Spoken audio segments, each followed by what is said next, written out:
Creating a website on your laptop is fun, but if the files never leave your computer, then nobody else gets to see your work. Today, I'm going to show you 3 different ways to get your static website out onto the internet, and options 2 and 3 are completely free. If you're new to my channel, hi, my name is Pat, and I've been a professional software engineer for over 20 years, and I like to share my knowledge and expertise in these videos. So, let's get started getting your website online. Before we dive into the 3 ways to do this, you're probably going to want to buy a domain, although really only the first option requires it. A domain is your public name on the internet. For instance, youtube.com is a domain owned by Google, or google.com is another domain owned by Google. To buy your own domain, you can use a standalone solution like Porkbun or one of its competitors, which will give you the cheapest price, or you can buy it directly through one of the companies I'm using for the 3 options I'm going to show you. So let's jump into option 1, which is using a shared hosting server. A shared hosting server is where multiple customers are all on the same server, but each one has their own virtual area that has their individual domains on it. The advantage to using shared hosting is that it's very easy to just copy files whenever you want to onto the server. You can even go in and edit the files directly. The downside to a shared hosting server is that this is the most expensive of the 3 options if you're only doing one website. If you plan on having a ton of different websites, all with pretty low volume, then this actually could be a better solution because you really only pay the 1 monthly fee for the shared hosting part, and then you can put pretty much as many websites as you want to on there. I personally use DreamHost for this. I've been using DreamHost for my websites for quite a long time, and even before these other options were available or easy to use. So that's why I've just been with them for a long time. I think the current basic level of DreamHost allows you to have up to 25 websites. So that's just an example of, you pay 1 monthly fee and get as much as you need off of it. But another downside to this is that because it's so simple, you don't have some more advanced features the other options will have, which I'll briefly touch on as I show them to you, which really are more for like automatically deploying stuff out to your website. For instance, if you wanted to have integration with like a Git repository like GitHub, so that anytime you make changes and commit them to GitHub, it would automatically roll out to your website. That's much harder to do in a shared hosting environment versus the options 2 and 3. But let's go ahead and dive into the actual details of setting up this shared hosting on DreamHost. So first, you're going to either buy a domain or set up a subdomain. If you're buying a domain, you can go over here to find a domain to actually buy. And then once you buy it, they'll automatically set it up as a website for you with a basic website with no frills. I'm going to use a subdomain of my existing domain. And I'm going to do that over here by adding a new subdomain and telling it I want web hosting on there. Once the web hosting is set up, at that point, I need to wait a few minutes for what's known as DNS, which is the underlying protocol on the internet that takes names and turns them into actual physical IP addresses. That sometimes takes a little bit of time to update when you give it a new name or change a name. So in the meantime, while we're waiting for my new domain, my subdomain to show up on the internet, on the DNS, I'm going to go ahead and copy the files over to the server. And this is all I need to do is just click and drag my files, drag them over and into the file manager, straight in the UI. And now the files are on the server.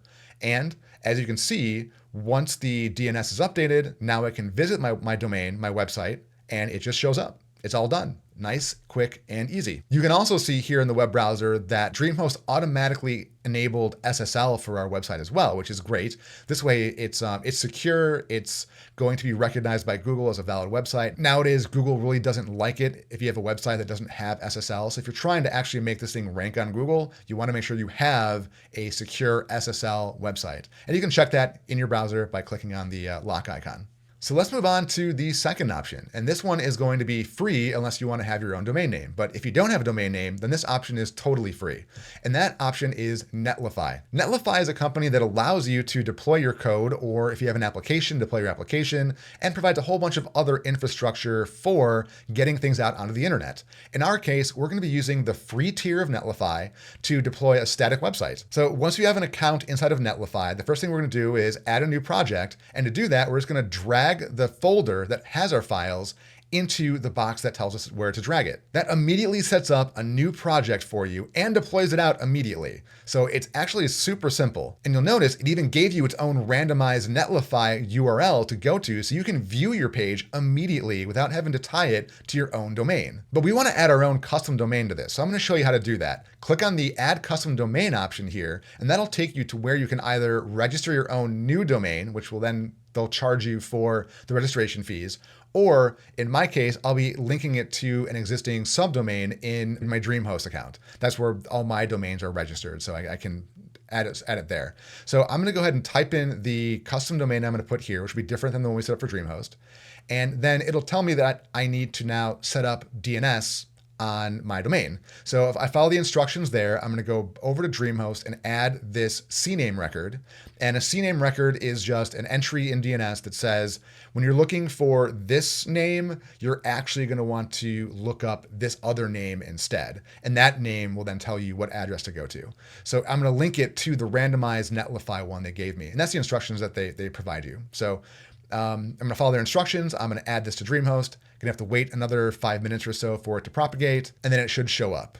Unfortunately, I typed in the wrong name into Netlify. I did domain 2 instead of deploy 2. So let's just go with that, and I'll add that to DreamHost as well. And now once that DNS propagates through, you'll see on this page here, back on Netlify, that the DNS is recognized. It automatically created another SSL certificate for the website. And when I view the website, again, I'm able to see my site. I'm able to verify that SSL is set up. It's a secure connection. The certificate is valid and everything is all working. So what's great here is with Netlify is within a few clicks, you would have your website up and running.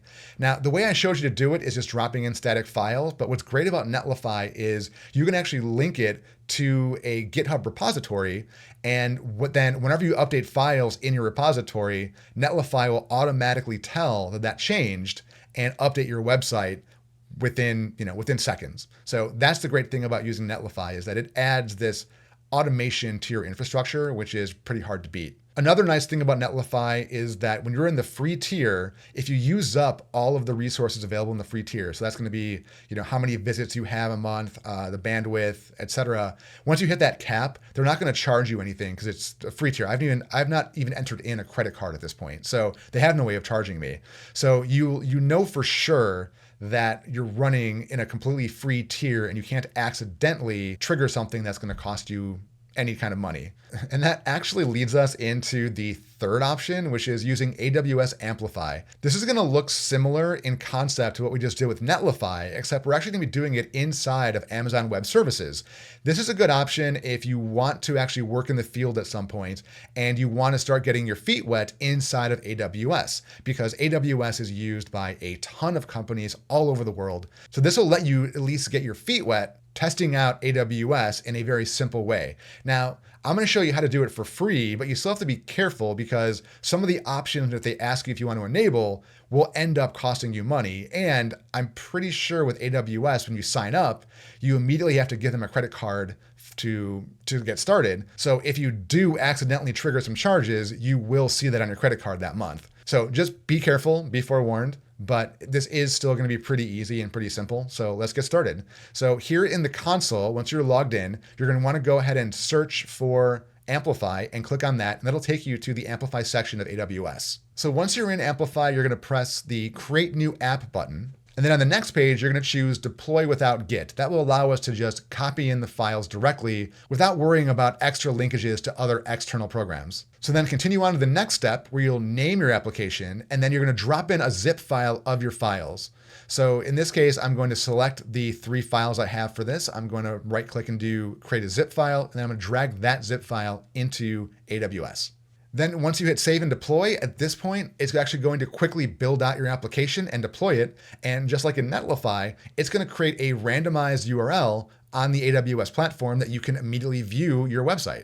So if you click on the link at the bottom, it'll take you to that website. One note about this page, don't enable a firewall unless you really know what you're doing, because I'm pretty sure that's immediately $8 a month just for turning that feature on. Now that we have the website deployed and running under a randomized AWS URL, let's tie it to our own custom domain. So I'm going to click the Add Custom Domain button, and on the next page, make sure you don't choose the hosted zone. Again, that's one that's going to charge you some money to use. It's only 50 cents a month per domain, but you don't need to do it because you can just use the custom version, and that's going to be free for you. So we go to the custom version, and now I'm going to go ahead and add the custom domain information that I want to enter in. In this case, I'm going to use deploy3.patspizzo.com. To finish setting this up, we have to add 2 entries to our DNS. One is actually telling the internet where the website actually is. It's going to do the same thing as Netlify, where it's using a CNAME to redirect that query to deploy3.patspizzo.com to the AWS URL. The other one is just to verify that the SSL certificate is valid. Underneath the hood, AWS is using that to validate that we're still the owner of the website, and every time it needs a renewal, it'll look to make sure that that entry is still there. So let's go ahead and add those 2 entries over onto my DreamHost registration setup and under the DNS settings. And then once those are there, I'm gonna have to wait a little bit. This one will actually take a little bit longer. AWS is a little bit slower. I usually find it takes somewhere in the neighborhood of like half an hour to an hour for these things to go through. So through the magic of editing, you're going to see that it suddenly goes to validating and finally full success. And now that everything's set up correctly, we can go and visit our website through our own custom domain, and we can see again that the certificate is valid and secure. So we're completely set up and everything's working. So there you go. There's 3 different ways to get your website out onto the internet. If you followed along, congratulations. You had your website at least live in one place, which is a fantastic step forward. If this helps you out, let me know in the comments below. And if you like this video, please consider subscribing to my channel. Thanks for watching, and I'll see you next time.